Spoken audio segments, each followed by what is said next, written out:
వీళ్ళేంటి ఇంకా ఇక్కడ కూర్చున్నారు? చర్చికి టైం అవుతున్నా రెడీ అవ్వకుండా. ప్రైజ్ లార్డ్ అన్న. Praise lord. ఆరాధనకు టైం అవుతున్నా ఇక్కడ కూర్చున్నారేంటి? నేను చర్చికి రాను. అయ్యగారు ఊరికే నా గురించి వాక్యం చెప్తున్నాను. నేను కూడా చర్చికి రాను. ఎందుకు రావన్నా? అయ్యగారు నాకు పాట పాడడానికి టైం ఇవ్వలేదు, అందుకనే రాను. పెళ్ళి నువ్వెందుకు రావట్లేదు? నేను ఎంత పరీక్ష చేసినా నా పేరే చెప్పట్లేదు అయ్యగారు. స్పార్కిల్ నువ్వైనా వస్తావా మందిరానికి? వీళ్ళు ముగ్గురు రావట్లేదు కదా, నేను కూడా రాను చర్చికి. అయ్యో దేవా, వీళ్ళని క్షమించు. Praise the lord. ఎలా ఉన్నారు? ఇంతకుముందు చూసాం కదా వీడియో. ఆ వీడియోలో చర్చ్కి వెళ్ళాల్సిన బిలీవర్స్ చర్చ్ మానేయడానికి ఒక్కొక్కరు ఒక్కొక్క కారణం చెప్తా ఉన్నారు. నిజమే కదా, ఈ రోజుల్లో కూడా చాలామంది మందిరానికి వెళ్ళకుండా ఉండడానికి చాలా రకాల సాకులు, రీజన్స్ చెప్తూ ఉంటారు. మా పాస్టర్ గారు నన్ను పొగడలేదనో, లేదా నా పేరు చెప్పలేదనో, లేదా దశంభాగం అడుగుతున్నారనో, లేదంటే నా గురించే వాక్యం చెప్తున్నారనో, ఇంకా రకరకాల కారణాల చేత మందిరానికి వెళ్ళడం మానేస్తారు. మనం ఒకసారి ఆలోచన చేస్తే ఇంట్లో పిల్లలు అలుగుతారు. అలిగిన పిల్లలు ఒక 2-3 రోజులు భోజనం చేయకుండా ఉంటే నీరసం వస్తుంది. ఆ నీరసించిన పిల్లోడు బయటికి వెళ్ళి నచ్చిన ఆహారం తింటే బలహీనత వస్తుంది. అలాగే మందిరానికి రాకుండా సేవకుని మీద లేదా సేవకురాలి మీద అలిగిన మనకు ఏమొస్తుందంటే ఆత్మీయ నీరసం, అంటే ఆత్మ క్షీణించిపోద్ది, ఆత్మీయ జీవితం క్షీణించిపోద్ది. ఇక బయటికి వెళ్ళి నచ్చిన ఆహారం తినడం అనే సంగతి ఆలోచన చేస్తే ఈరోజు ఈ మందిరాన్ని వదిలిపెట్టిన విశ్వాసి రేపు ఇంకో మందిరానికి వెళ్తారు. అక్కడ కూడా నచ్చలేదనుకోండి, పాస్టర్ గారు పాటకు ఛాన్స్ ఇవ్వకపోయినా, లేదా నచ్చిన వాక్యం చెప్పకపోయినా, ప్రార్థనకు సమయం ఇవ్వకపోయినా అక్కడి నుంచి ఇంకో మందిరానికి వెళ్తారు. అక్కడ నచ్చలేదనుకోండి, ఇంకో మందిరానికి వెళ్తారు. ఇలా మార్చి మార్చి మార్చి వెళ్ళడం వలన ఏమొస్తుందంటే ఆత్మీయ సిక్నెస్ వస్తుంది, లేదా ఆత్మీయ బలహీనత వస్తుంది. చూడండి, తల్లిదండ్రులు పిల్లలను ఎంతో ప్రయాసతో పెంచుతారు. వాళ్ళకి జ్వరం వస్తే రాత్రులు నిద్ర మానుకొని వాళ్ళకు వైద్యం చేయించి, అంటే బాల్యం నుంచి పిల్లలు ఎదిగేంత వరకు కూడా పేరెంట్స్ పిల్లల కోసం ఎంతో ప్రయాసపడి వాళ్ళను ఈ భూమిలో స్థిరపరచాలి, ఒక మంచి జీవితం ఇవ్వాలి, సెటిల్ చేయాలి అని తల్లిదండ్రులు ఆశపడతారు. మరి అలాగే స్థానిక సంఘ కాపరి లేదా ఆత్మీయ తండ్రి, ఆత్మీయ తల్లి కూడా ఏం చేస్తారు తెలుసా? మనకు బాగలేనప్పుడు వారికి బాగలేదు అనే ఫీల్లో, అనే బాధలో మనం బాగవ్వాలని ప్రార్థన చేస్తారు. ఇంకో విషయం చెప్పనా, మన స్థానిక సంఘ కాపరి లేదా మన పాస్టర్ లేదా మన పాస్టర్ అమ్మ 3 పూటల తినకపోయినా విశ్వాసులమైన మనము 3 పూటలు తిని ఆరోగ్యంగా ఉండాలి అని ప్రార్థన చేస్తారు. వారు బలహీనతలో ఉన్న మనం బలంగా ఉండాలని ప్రార్థన చేస్తారు. వారి కుటుంబ పరిస్థితి బాగలేకపోయినా మన కుటుంబ పరిస్థితులు బాగుండాలి అని ప్రార్థన చేస్తారు. అలాంటి మీ స్థానిక ఆత్మీయ తల్లిదండ్రులను విడిచిపెట్టి బయట ఆహారానికి వెళ్తే బిడ్డ, నీ ఆత్మీయ జీవితం దెబ్బతింటుంది. ఎక్కడా స్థిరంగా ఉండలేవు. అస్థిరులుగా మారి పరలోక రాజ్యానికి వారసులుగా ఉండరు, నిత్యత్వాన్ని కోల్పోతారు. కాబట్టి దయచేసి మీ స్థానిక సంఘ కాపురులను ప్రేమించండి. వారు మిమ్మల్ని గద్దించినా, బుద్ధి చెప్పినా, లేదంటే మిమ్మల్ని ఏ రకంగా అయినా వారు సరిచేయాలనుకుంటారే తప్ప మిమ్మల్ని పోగొట్టుకోవాలనుకోరు. ఇంకో విషయం ఆలోచించండి, మీకు అవకాశం ఉంది కాబట్టి, లేదా మీరు అవకాశంగా తీసుకున్నారు కాబట్టి మీరు మందిరాలు మారుస్తున్నారు. కానీ మీ సంఘ కాపరి లేదా మన సంఘ కాపరి ఎప్పుడైనా విశ్వాసుల్ని మార్చాడా? ఈ విశ్వాసులు కాకపోతే ఆ విశ్వాసులు, ఈ ప్రజలు కాకపోతే ఆ ప్రజలు అని ఎప్పుడైనా విశ్వాసుల్ని మార్చడం మీరు ఎక్కడన్నా చూసారా? లేదు కదా. కాబట్టి మన స్థానిక సంఘ కాపరి లేదా మన ఆత్మీయ తల్లిదండ్రులను మనం తృణీకరించకూడదు. వారి ప్రయాసను అర్థం చేసుకోవాలి. వారు మనల్ని ఎందుకు సరి చేస్తున్నారు, ఎందుకు ఇలా బుద్ధి చెప్తున్నారు, ఎందుకు కొంచెం కఠినంగా మాట్లాడుతున్నారు అనే సంగతులపై ఆలోచన చేయాలి. అలగడం నీకు ఆయుధంగా కనపడుతుందేమో నీ దైవజనుని మీద, దైవజనురాల మీద సాధించడానికి, కానీ అదే ఆయుధం నీ ఆత్మీయ స్థితిని దెబ్బతీస్తుంది. గుర్తుపెట్టుకో. బైబిల్లో 2 మాటలు ఉన్నాయి. ఆ మాటలు చూపించి నేను ఆ మాటలు ముగించాలనుకుంటున్నాను. చూడండి, సామెతల గ్రంథం 27వ అధ్యాయం 6వ వచనం. మేలు కోరి స్నేహితుడు గాయములు చేయును, పగవాడు లెక్కలేనన్ని ముద్దులు పెట్టును. స్నేహితుడే మేలు కోరి గాయాలు చేస్తే మరి సంఘ కాపరి మీ మేలు కోరి మిమ్మల్ని పరలోక రాజ్యంలో వారసులుగా చూడాలి అని గాయాలు చేయరా?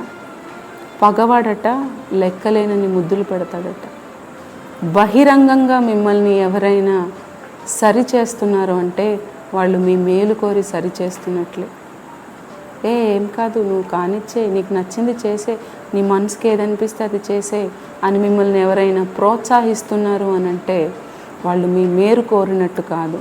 మంచి చెడు విషదపరిచి మీకు బోధించే వాళ్ళే మీకు మేలు చేసేవాళ్ళు. చూడండి, స్నేహితుడు మేలు కోరి గాయాలు చేస్తాడట. మరి మీ ఆత్మీయ తల్లిదండ్రులు మీ మేలు కోరి గాయం చేయట్లేదా? ఎందుకు ఆత్మీయ తల్లిదండ్రుల మీద అలగడం? ఎందుకు వారిని విడిచి పారిపోవడం? ఇంకో మాట చూద్దాం. హెబ్రీ పత్రిక 13వ అధ్యాయం 17వ వచనం. మీ పైని నాయకులుగా ఉన్నవారు లెక్క అప్పచెప్పవలసిన వారి వలె మీ ఆత్మలను కాయుచున్నారు. ఇక్కడ నాయకులు అంటే పొలిటీషియన్స్ కాదండి, లేదంటే మనం ఆఫీస్లో వర్క్ చేస్తున్న మన లీడర్స్ కాదు. వాళ్ళెవ్వరూ కూడా మన ఆత్మలను కాయరు. మన ఆత్మలకు వాళ్ళెవ్వరూ ఉత్తరవాదులు కాదు, లేదా జవాబుదారులు కాదు. మన ఆత్మల మీద ఎవరికి ఉంది బాధ్యత? ఎవరు మన ఆత్మల కోసం లెక్క అప్పచెప్పాలి అని అంటే మన సంఘ కాపరి, మన పాస్టర్మ్మ గారు, మన పాస్టర్ గారు. చూడండి, మన పైన నాయకులుగా ఉన్నవారట లెక్క అప్పచెప్పాలట. దేని గురించి లెక్క అప్పచెప్పాలి? మన ఆత్మ గురించి లెక్క అప్పచెప్పాలి. ఇప్పుడు మీరు తిట్టారనో లేదా మీకు సరి చేయాలనో మీకు బుద్ధి చెప్పాలనో సేవకులు మీకు బోధించినప్పుడు మీరు అలిగి వెళ్ళిపోయారనుకోండి, అలిగి వెళ్ళిపోయి మీరు ఆత్మలో నశించిపోయారనుకోండి, అప్పుడు లెక్క ఎవరు అప్పచెప్పాలి? మీ పాస్టర్ గారు లేదా మా పాస్టర్ గారు. అదే మనము సరిచేస్తున్నప్పుడు సరిచేయబడ్డామనుకోండి, ఆ లెక్క కూడా మన పాస్టర్ గారే మన కోసం అప్పచెప్పాలి. తర్వాత చూడండి, వారు దుఃఖముతో ఆ పని చేసిన ఎడల మీకు నిష్ప్రయోజనము గనుక దుఃఖముతో కాక ఆనందముతో చేయునట్లు వారి మాట విని వారిని ఎదురించుడి. అంతే ఉందండి బైబిల్లో. ఏముంది?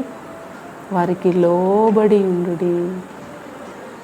దేవుని వాక్యం చాలా స్పష్టంగా చెప్తుంది, మన సంఘ కాపరులు దుఃఖముతో మనల్ని కాయకూడదట, నిట్టూర్పులతో మనల్ని కాయకూడదట, ఆనందముతో మనల్ని కాయాలి.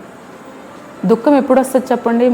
మన సంఘ కాపరికి వారు గద్దించినప్పుడు మనం అలిగి వెళ్ళిపోతే దుఃఖమే వస్తుంది.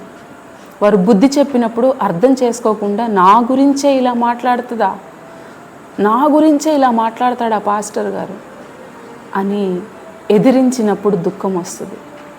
కాబట్టి మన సంఘ కాపరి దుఃఖముతో ఆ పని చేస్తే మనకు నిష్ప్రయోజనం, మనకు ప్రయోజనం కలగదు. మన స్థానిక సంఘ కాపరి మన పట్ల ఏ విషయంలో దుఃఖపడినా అది మనకు నిష్ప్రయోజనం, అంటే పనికిరాదిక, పనికిరాదు. కాబట్టి వారికి అన్ని విషయాల్లో లోబడి ఉండమని చెప్తా ఉంది. మిమ్మల్ని గద్దించారా? లోబడండి. బుద్ధి చెప్పారా? లోబడండి.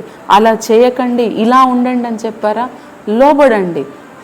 అంతేగాని అలిగి మందిరాలు మార్చకండి, పాస్టర్లను మార్చకండి.